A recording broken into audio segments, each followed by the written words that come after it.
Le smartphone est devenu un outil banal dans notre quotidien. Il est aussi la source d'une certaine emprise, car en moyenne, nous passons 35 heures par semaine sur nos téléphones. L'objet greffé à l'oreille ou devant nos yeux est devenu indispensable, et ce, pour toutes les générations.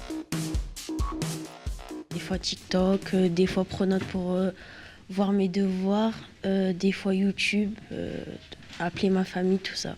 La belote et le tarot. Et puis un petit jeu qu'on casse des bulles. Là. C'est surtout aussi pour surveiller mes enfants parfois parce que j'ai la géolocalisation. Je m'en sers tout le temps, mais je ne sais pas si c'est être accro.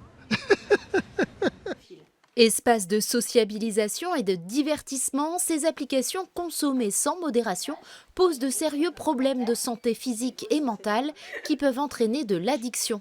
Elles touchent 5% des actifs et de plus en plus de seniors. Et une fois, c'est arrivé que je l'avais oublié quelque part et j'étais un peu paniquée. C'est aussi le but de l'outil, amener une addiction, un outil qui va vous servir à tout en fait. J'ai WhatsApp, j'ai même TikTok.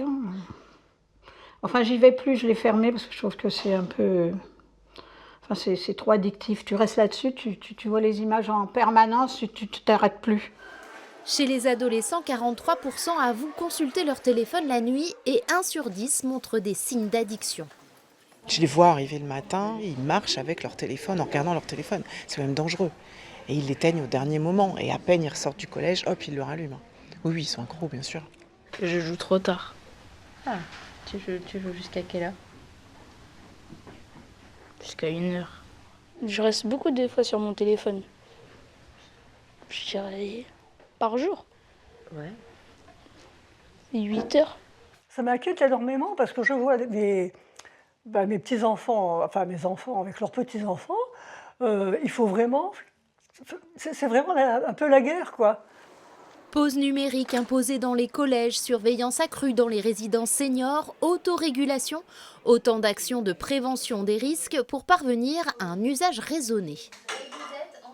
Je trouve ça normal que ça soit interdit, même si parfois c'est vrai que ça peut nous manquer. Je trouve ça quand même bien de faire une pause numérique.